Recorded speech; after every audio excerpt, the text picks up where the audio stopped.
Welcome to All Things in the Name of Love. If you like this show, please like, subscribe, and share. Thanks. Welcome to another episode of All Things in the Name of Love. And today I have with me a beautiful soul, Sophia James, who reached out to me last week, and we both felt synergy for this. Among other things, I'm going to say this word because it came in when I was writing up my description of you. You're a multi-faceted healer. Among other things, you use sound and music, dream work, and so many other things, and you help people align with their journeys. So I want to thank you so much for reaching out and having a conversation with me.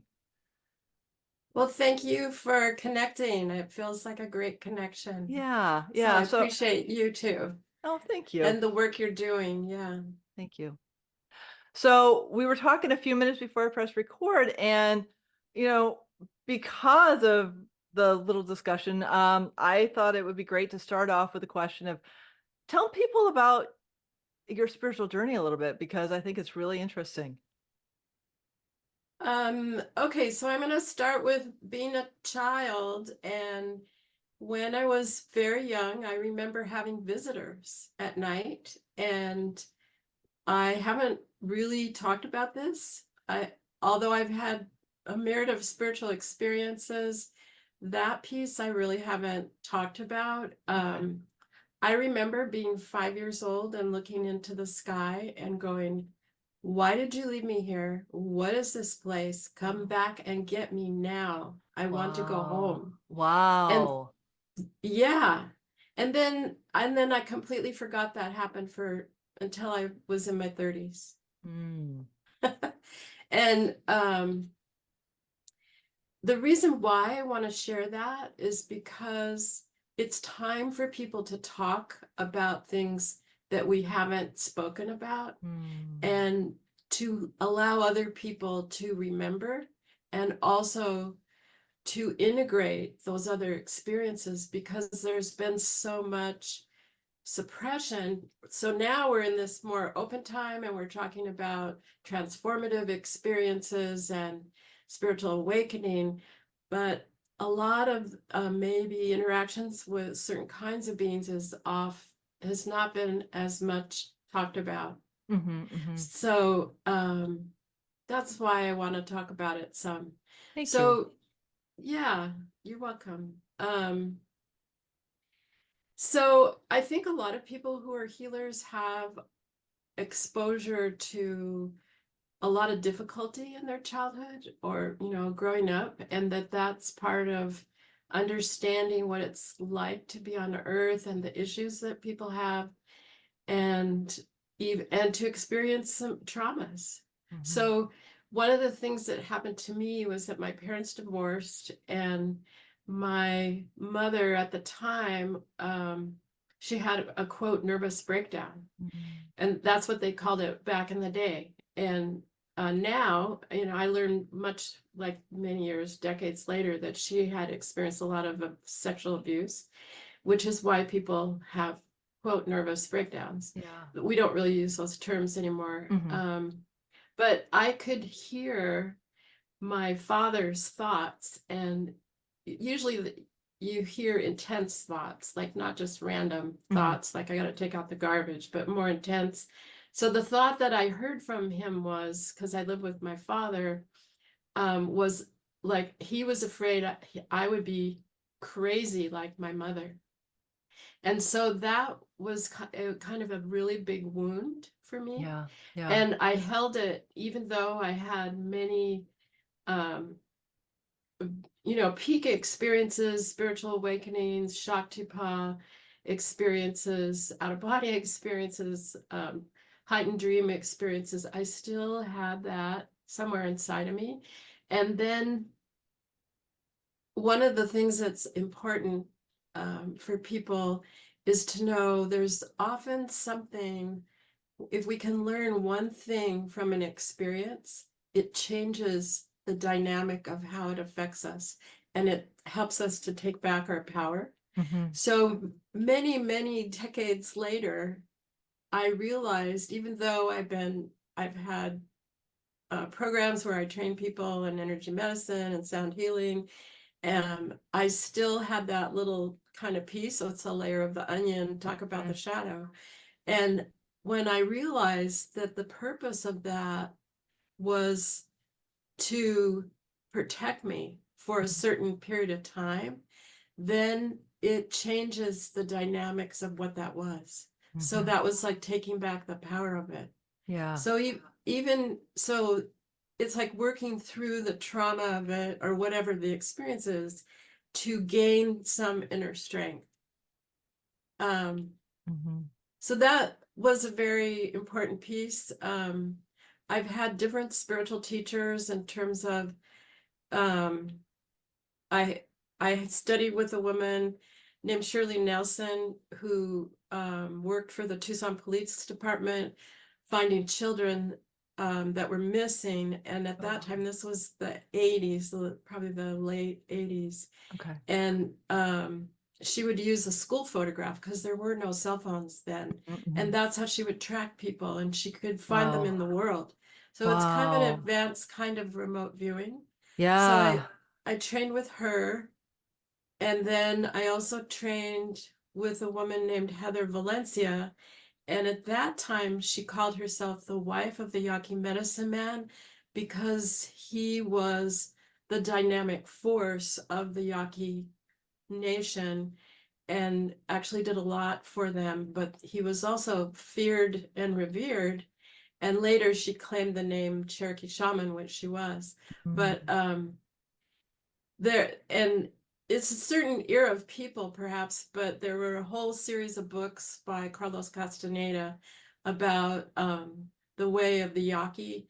I Mhm. think there were about 7 or 8 books, and a lot of people came to Tucson looking for this guy named Don Juan Matus, who was the um he was kind of like the gatekeeper that taught about claiming your power and advancing and interdimensional travel and things. And so a lot of people um, think that that was false because he wrote the books as fiction, but they really were not fiction. They were nonfiction. So I studied on a street on the Yaqui Reservation with that guy's name, and he had built part of the house, which was an energy vortex. So when you went to the bathroom, there was a special rock in the bathroom so you wouldn't fall through the vortex. That's awesome. So yeah, that was a dreaming training and kind of interdimensional. Mhm. And then I also was an apprentice to a woman who was half Lakota. She was a medicine woman, shaman healer for, I was with her for 17 years. Oh, wow. So um in yeah, in those trainings, um I mean, some of the things I do are from their trainings, but I would say that what happens when you do a lot of training is that you also then open to your own, claiming your own Mhm. wisdom Yeah. and access to uh, your, for lack of a better word, your guides and your teams that are guiding you, and that you get guidance through, you won't call it non-incarnated guidance. Yeah. I definitely feel that because, like, when I do my sessions with the animals, I did 4 classes in body talk, and because I'm open as a channel for these sessions, I get stuff I haven't been trained on yet. So I love that Yeah. I'm not open just as a conduit, and I catch myself regularly because I don't do anything. I facilitate. I'm the conduit through which things come.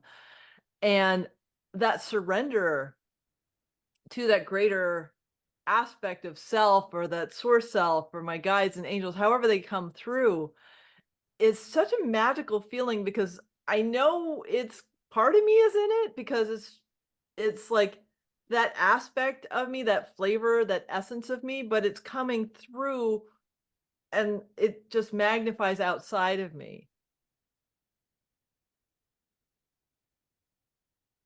Yeah, and so you're reaching a certain level where you it sounds like you completely trust yourself Mhm. and trust what comes through. Yeah. Yeah. Yeah, and it's such a great experience because like when we get to that point of removing the small self from the equation, I'll say it, it's so much more interesting. I feel like I'm like a little kid that's opening a present or something like that because I have no idea what's going to happen.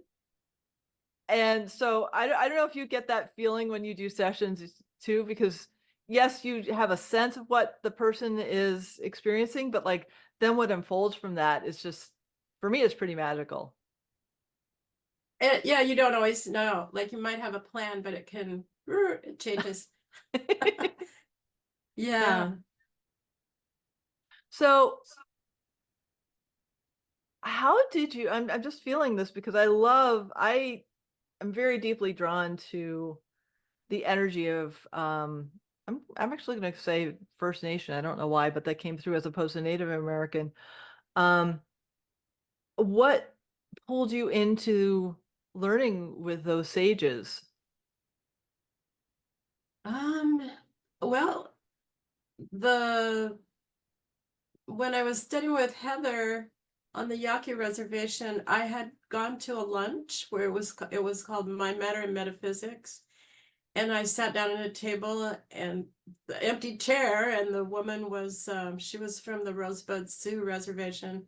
And I said, "Oh, I'm looking for a woman teacher," and she handed me a piece of paper. So that's Oh how I got to Heather. wow. And she was studying with Heather, and then uh, and then someone I knew later, some years later, just trying to remember, said, "Oh, you would like to see my teacher or something," and that's how I got to the next one. Oh, that's really cool. Yeah. I love that because the serendipity of that is just so. So that's what happened when I met my first mentor. I was working with a business coach, Oh, and I recognize my multi-dimensional faceted being, and so like I like this, I like this, I like this, and I'm not really good at focusing on one thing. And she was getting really frustrated with me because I was trying to do historical consulting and voiceovers, and she was like, "Pick one." And I'm like, "I can't pick one because I'm not just one." And so she's like, "Okay, here's this meditation from this woman. This might help you." And it ended up me dropping her and starting to work with my mentor because like I felt like, oh, it's all like I have to expand myself um and stop trying to be one thing because that paradigm of being the one thing is an illusion.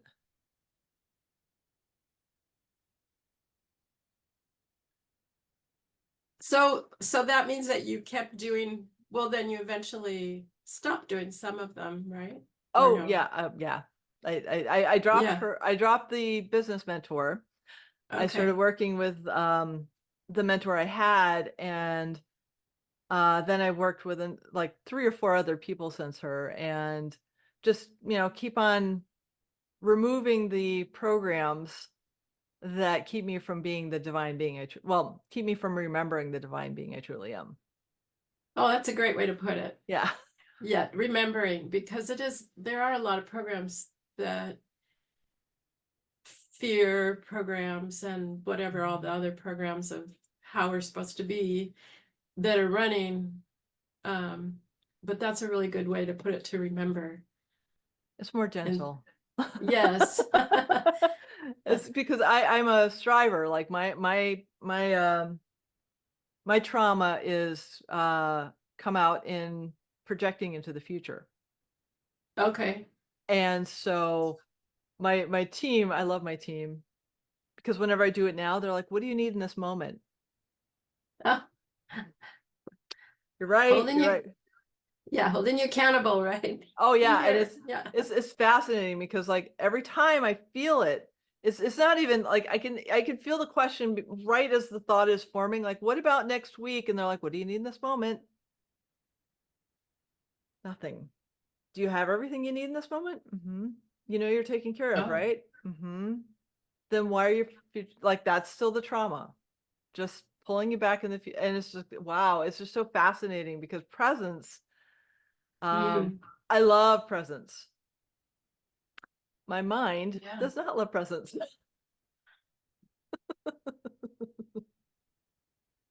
And that's kind of the struggle, I guess, of being here at this time, right? Where I feel like we like collectively, the group of people who are in this spiritual process, we're we're holding the space to bring more people, but we have feet in two worlds because we Yeah. came from the programming.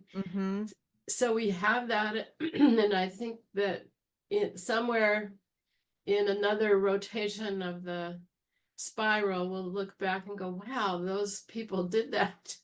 Right. Right. It's this very interesting space to be at this time in consciousness because, like, I've experienced this is really cool. About a month ago, Monmouth is a very small rural town, very small, and not as small as Weed, but small. And I walk into this bar, and the server is probably in his mid-20s, and he had a flower of life tattoo on him, and he's wearing like a quartz crystal in a bar in a small, like, and I was like, this is so cool.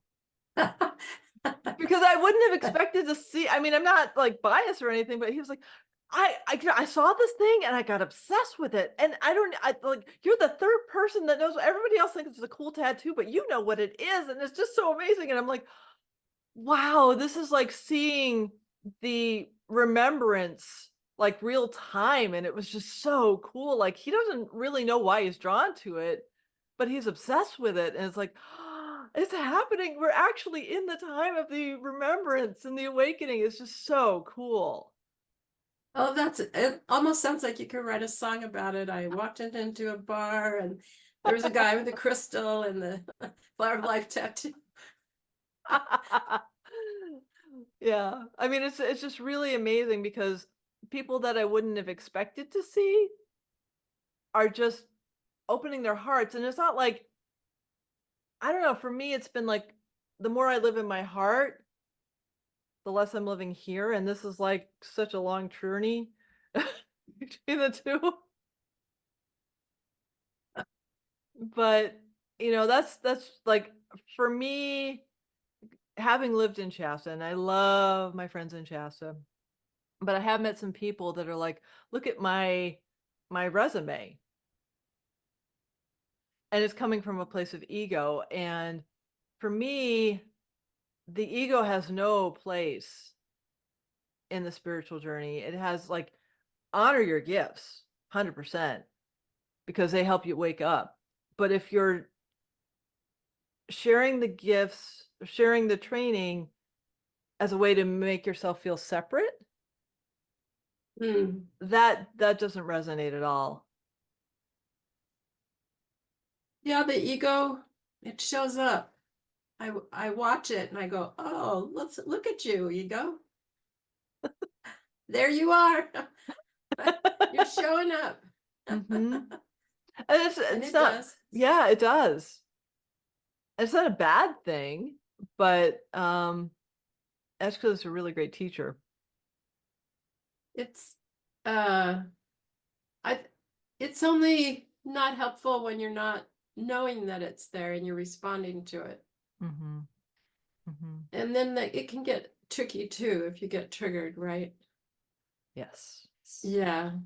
So we're all sorting it out as we go. Hmm. Hmm. Yeah. Yeah, I want to ask you a question because I was very connected as a kid too, and it just popped in.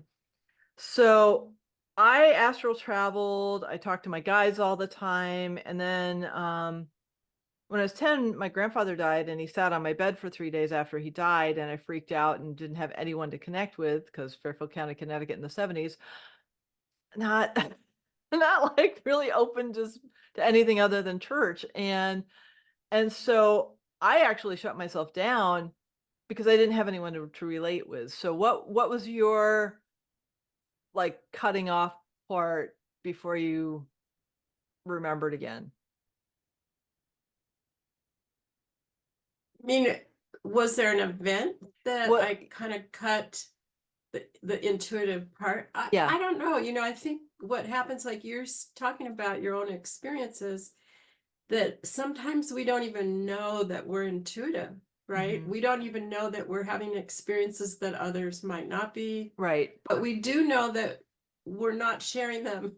Mhm. We Mhm. somehow get that, right? We're Yep. not sharing them with, especially maybe the adults. Yep.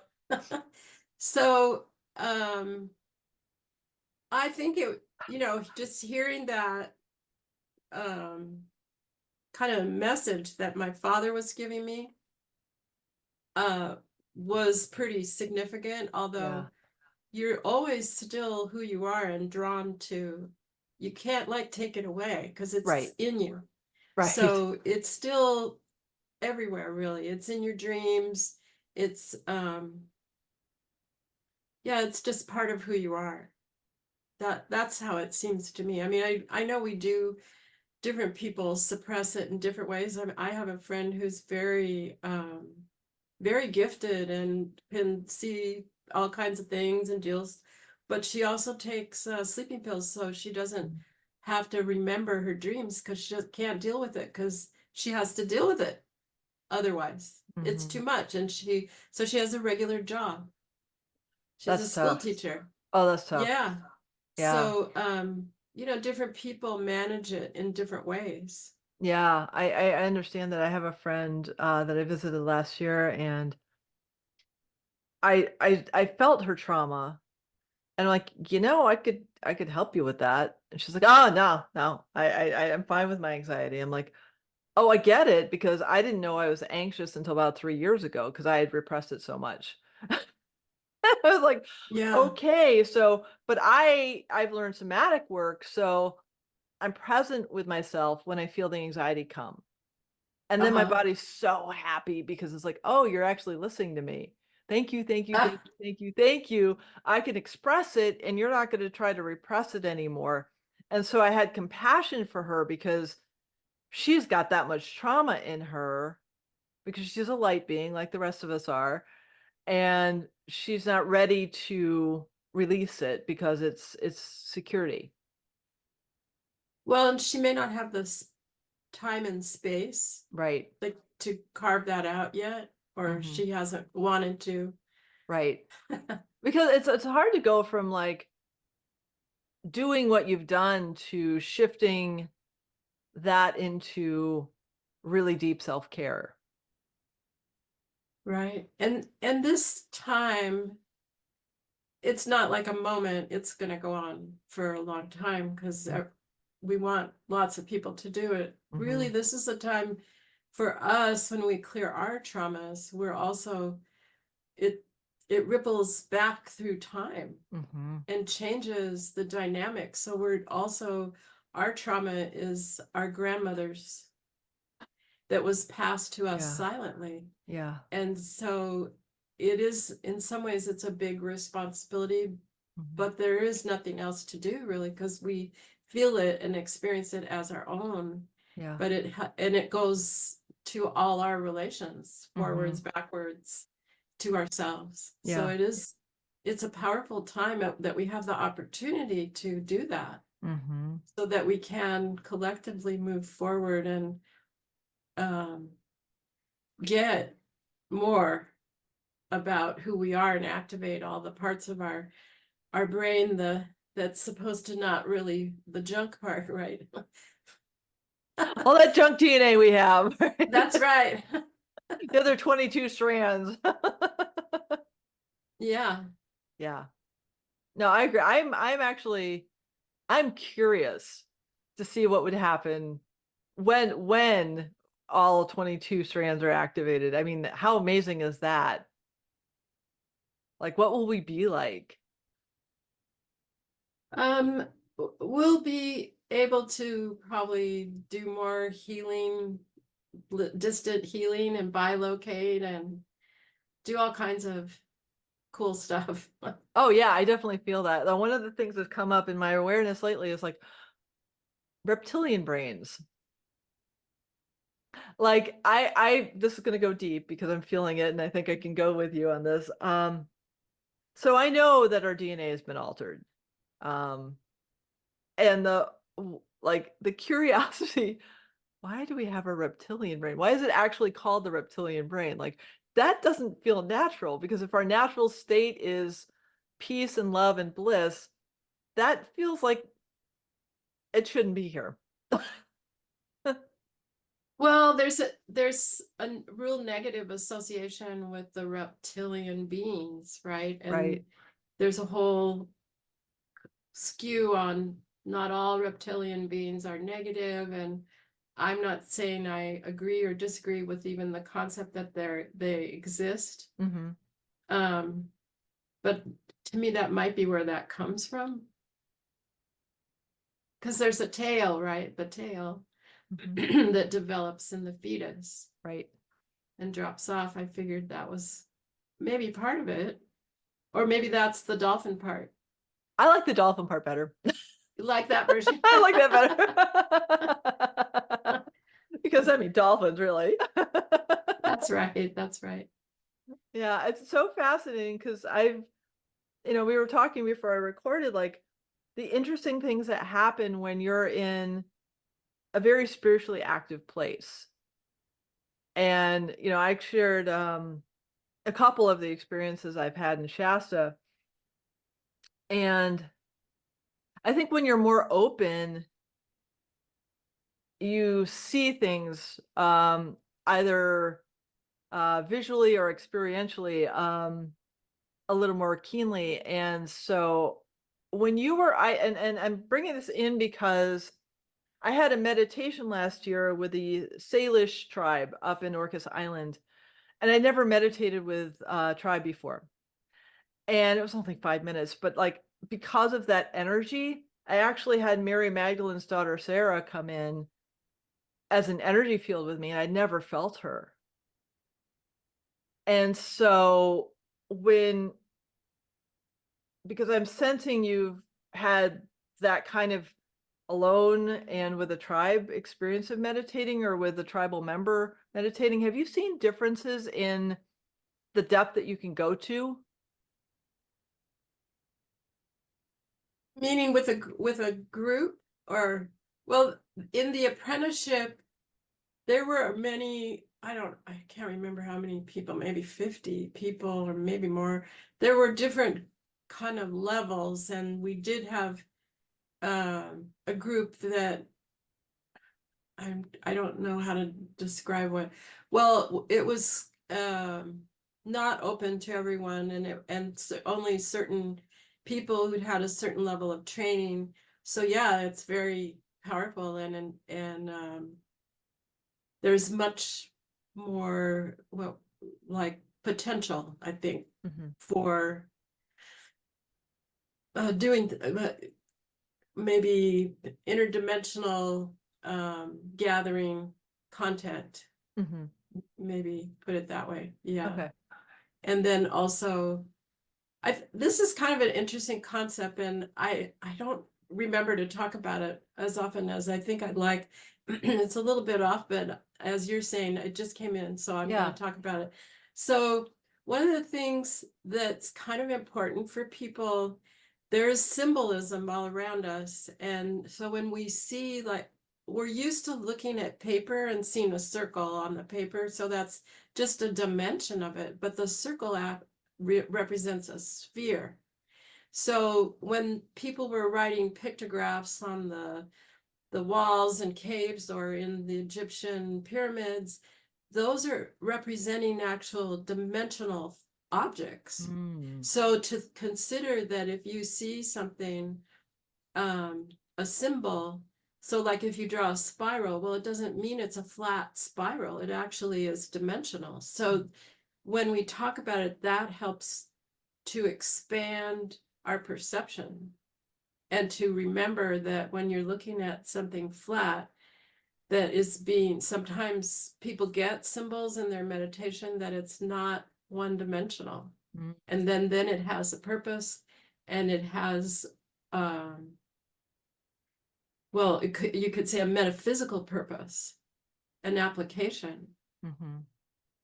So, um, yeah, I don't, I kind of went on a different No, turn no, there, no, but I get it because like I notice on occasion, like when I'm doing my editing and producing, I'll like draw circles or I'll draw these lines and I'm like, okay, this is really interesting because I haven't drawn in a while, but it's coming through me. So I'm just like being present to it. I'm like, I wonder what this is gonna be. And it's some sort of reflection that I'm not consciously aware of because I'm also listening to the podcast, but it's like, okay, there's something in my brain that needs to bring this into form right now. It's very fascinating. yeah, sometimes it could come through you, or it could be something that you see. Hmm. Um, like there's a, I mean, this is not an actual, well, it is dimensional. So like on the back of this, I think it's the Subaru, they have those stars. Hmm. It represents a galaxy. It's actually Japanese. I think it's the Subaru Yeah. with the stars. Yep. Yep. Yeah, but that is actually the, I don't know, it's not Osiris, but it is a star system that they put on the back of their vehicle. That's really So that cool. it's, I think there's different things that kind of pop out if Hmm. we notice them, and that they can be cues, or Right. yeah, they're speaking to us in a certain way. Hmm. Hmm. No, I definitely feel that because like when I first started paying attention to triple numbers, Mm-hmm. I was living in Portland, Oregon at the time, and all of the commercial real estate had like 7777 or 222 or 555. And I'm like surrounded Oh, by these numbers. I'm like, what is going on? And I'm like, oh my gosh, this is so cool. So ever since then, I've seen them more and more. And they're just little reminders to me. I mean, if nothing else, they're little reminders that I am not alone in this third dimensional construct. Um, and then if I dive deeper, if I'm called to dive deeper, I do. But it's like for me, the symbols are curiosity, definitely, reassurance, and guidance. right, because we didn't see those triple numbers until we all had digital. Because on the clock on the wall, don't get those numbers. Right. So it just came to our consciousness once we all got our phones and our digital clocks. Yeah. And then you've seen them as real estate numbers. I know it's fascinating. It's like, okay, why am I all right, all right. And I mean, there have been days where I've seen in Portland, like just driving to the grocery when I was living there, just driving to the grocery store and back and seeing like triple and quadruple numbers of like all of the numbers. And I'm like, interesting. Okay, this is really cool. So did Just you feel that it was a validation for you of maybe the direction you were going? I definitely felt it was a validation, and in some cases it was directing me towards something else. Yeah. And so yeah, it was very, very interesting. And the 777 is my grandfather's birthday. So every time I saw that, I'd be like, oh, he's here with me. I mean, it was Oh, really, yeah, it was really, really cool. And I mean, that's really past that, I nice. know it's a powerful number, but like for me, it was like that personal, oh, he's just saying hi. I mean, it felt really, really beautiful. And That's great. but other things too, like I've experienced any like so many different things in nature, how the animals show up and the plants show up and how they are, ooh, that's an interesting word, talisman for us to tune into their deeper messages. Right. I also like to send energy and ins to the creatures when they're there, well, whether they're sending message or not, because I feel like we a lot of times people are looking for the animal message and then, but to send the energy back I because love that. we're kind of, as a species, we're very arrogant. Yeah, we are. So it's Yeah, we are. recognizing they're part of, we're not dominant, we're in cooperation. And so to send them the energy, I Mm, always worry that, I think it's like 50% of the birds have died since the 70s. yeah. So part of me is worried about that, I suppose. So I Yeah. always, all the birds I see, I send them love. Hmm. I love that. I Long, love long, that. long life and many children, as Spock would say. I love that. That's such a beautiful remembrance. It's like it's because I know, I mean, for me, big thing is cedars talk to me. The Uh trees? yeah, the trees, definitely Yeah. cedars, redwoods, and sequoias. They're kin. I don't understand why or how, but they are kin. And I have a tattoo on my arm of a cedar frond that I was guided to get. I'm like, really? Okay. And I remember waking up from a dream and being, oh my God, that's the coolest tattoo ever. And then I got it because it was like it was very clear guidance that I should get it. I love it. And so what happens is I'll walk by, especially the little cedars when I'm on a hike, they'll just all I do is touch them, but it's like this cacophony of little ones just saying, "Me, me, me," while I'm walking. So I can't go on a hike with people, or I have to be at the end because they'll talk to me, and I'll Uh, stop and I'll hug them, I'll kiss them, I'll touch their fronds. It's a whole thing, and I would say like they weren't that loud 5 years ago, but they're getting they want us to have more interconnectivity with them.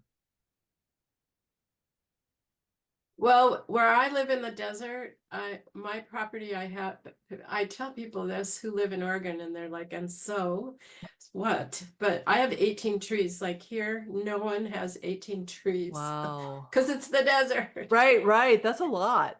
It's a lot for the property, which is about half an acre. And I feel like they grow differently because I respect them and work with them and do my best to support them in the way without, messing around with them too much, just by Right.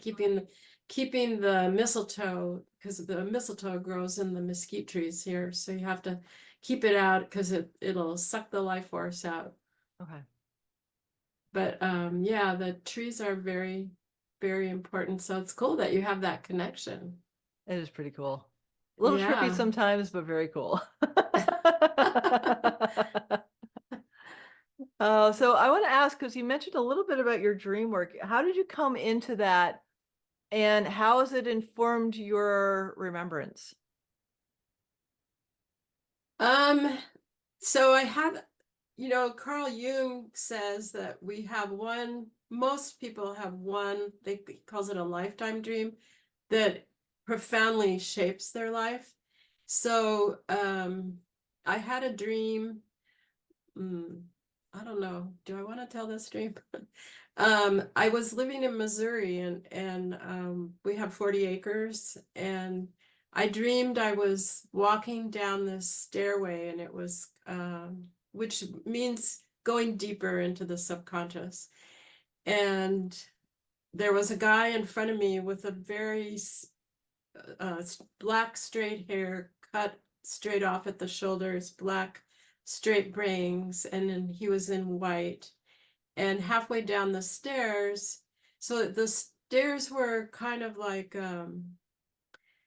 the earthen stairs, Okay. and but they were white. And then he took my palm, he turned around and took my palm and looked into my palm and he said, you were the Delphic Oracle. And at that time Wow. I did not know what an oracle was nor a Delphic. Mm-hmm. And so that's how I thought of it. And there was no internet at that time, so you couldn't Right. Google it or Right, anything. right.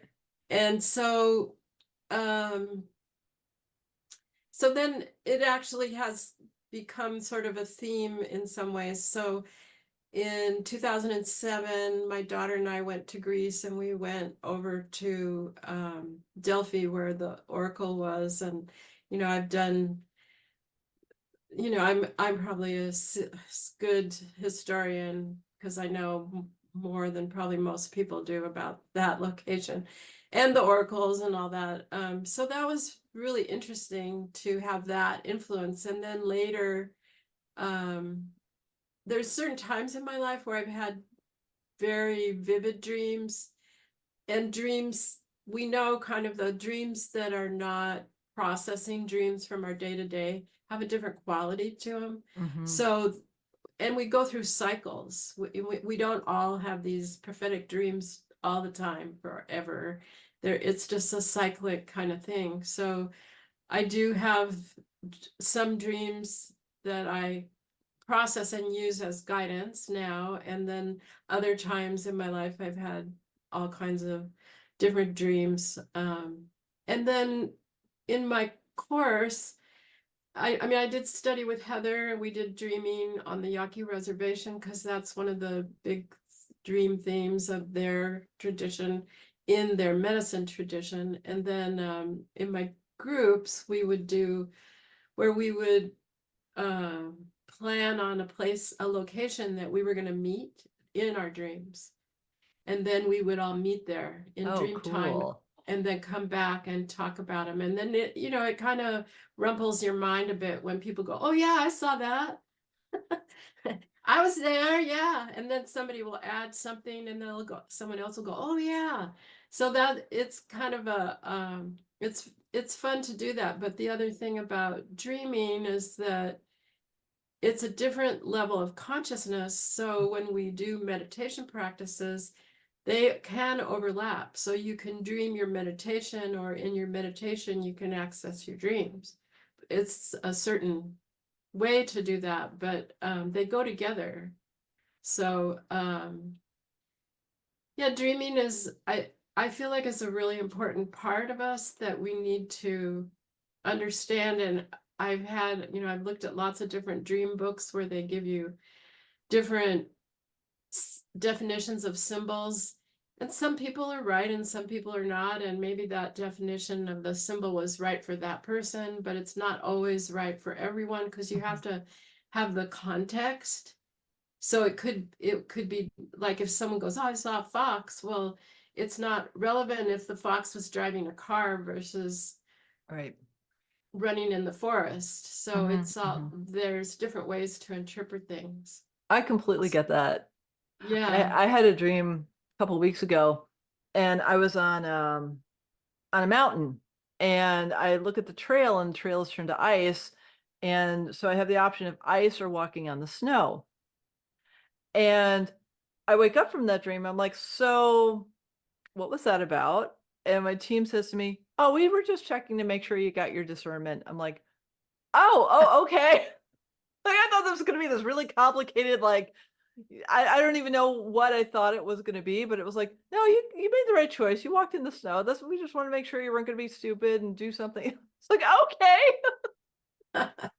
Well, another thing about dreams is that because we are very oriented to this time window, you can have a dream, which you could call it a precognitive dream, that gives you information about an event that is going to happen later, but you don't know that it's a precognitive dream until the event happens. But that's why you have to remember the dream. Mm-hmm, mm-hmm. So time can, at least in dreaming and meditations, the time can go back and forth.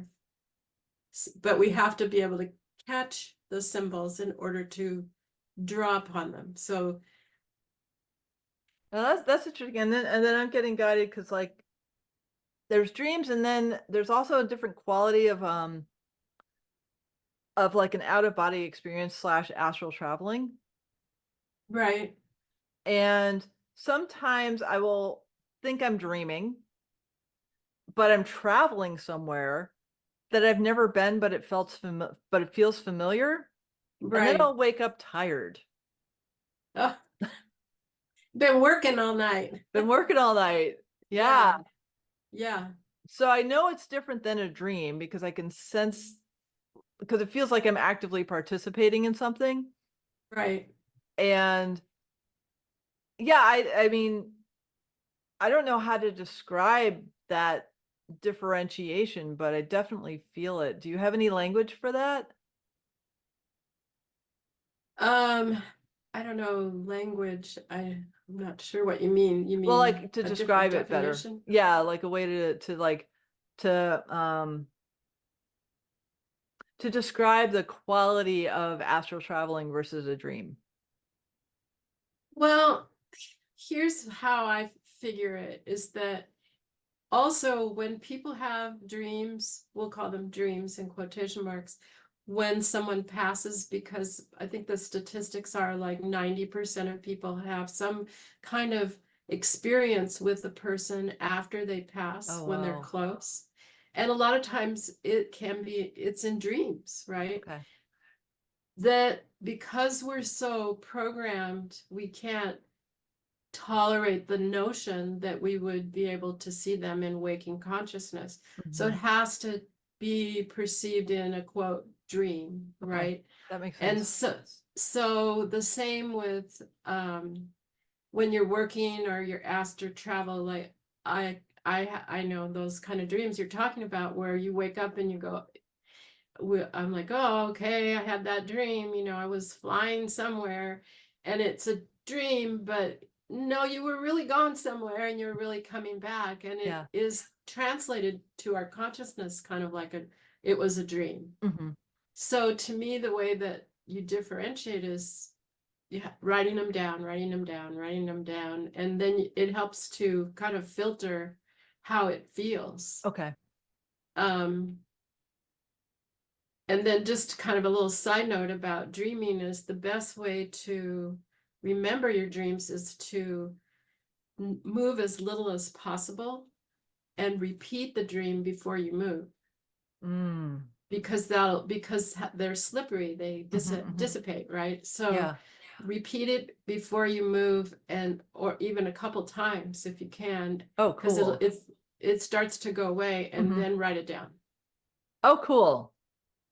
Okay. Yeah, write it down. Like, so if if you're sleeping on your side or however, just stay there and then go through it. And then a lot of times if people write it down, you start to remember a little bit more because the writing helps to hold it to Yeah. hold Yeah. the information and can trigger, oh yeah, there's more there. Mhm. No, I definitely feel it. I've had a couple dreams, like, from 4 years ago. Yeah, I guess it's been 4 years ago, where it was so impactful that even though I wrote it down, I still remember a lot of it, Yeah. because it was like a shift in my consciousness level of dreaming. Oh, yeah. And so it was like, okay, I've seen aspects of it come to fruition, and there are other aspects that I know are coming through, but it was like, that wasn't a dream. Like, I knew it wasn't a dream. It was like showing me an aspect of my future self kind of Oh, level. Yeah. so like it was a precognitive Yeah. showing, oh, you're Yeah, it gonna was do this. You're yeah, gonna it do is this, really right? wild, and it's different from, like, me channeling something, because I Uh-huh. know what that feels like. It's like me literally writing something down and not knowing, and I have a book that is channeled and it's still not done, but, like, I know the difference is that, because I know I'm just, like, it's like I'm automatically typing and something's coming through me, but Right. this was like a, because I remember, like, waking up, like, the first part of the dream was finding the name of someone, going to the bathroom, coming back, and then falling back into sleep and having found that person that I was looking for. And Oh, I mean, it was trippy, and it was like 4 different scenes in the very strange scenes. And by the end of it, I had shifted my consciousness somehow, and I don't even know how that happened. mm. But So it's meaning that you saw yourself doing things in the future that you were like acquiring, um, I don't know, aptitude or skill. yeah, and feeling a different life way of being. I was like, Oh, wow. that's awesome. Yeah, it was really, really cool. And so, I mean, it's fascinating how when we're open, how profound they can be. And also, like when you manifest stuff, the way the best, in a way, like when you can feel it Hmm. in your body, then you can own it. And it sounds like Hmm. you already remembered because the dream showed you you were already doing it. So you had the feeling of it. Yeah, it's So pretty that's neat. real. Yeah, that's very interesting. Thank you. Yeah. Mm. That's like a method, maybe. You could dream the If I method and could then figure you can, that yeah. out. I We'll did have this. to work on it. How, yeah, I don't know how I would do that yet, but if it's gonna come through, it will. Mm. Well, I am grateful for you. And I want to ask you one final question, and that is how do people find you? I have two websites. One is the number three, melete.com, and that one is sound programs there's 5 different sound programs. Oh, cool. And I guess I'll list them real quick. One is getting good sleep, one is pain management, one is a healing program that's good for people with trauma, recovery, addiction, and one, let's see, that's 4. And then the last one is spiritual awakening and transformative experiences. It's also good for people using psychedelics. So the healing program and the spiritual awakening one, they give people methods to anchor the energy so they can process it so it up levels, so it's not a spiked Mm-hmm. out experience, Mm-hmm. and also to continue to That's beautiful. keeping it rolling. Mm-hmm. And then the other website is transformationalwisdom.com. Yeah, so thank you for asking. Oh, Yeah, you're so welcome. and thank you for you. I really appreciate your energy. Very Thank lovely, you. and it's awesome to hear about your work with animals. Thank you. Thank Yeah. you. It has truly been a joy and a pleasure to meet you and have this beautiful conversation with you. And I'm so grateful for you.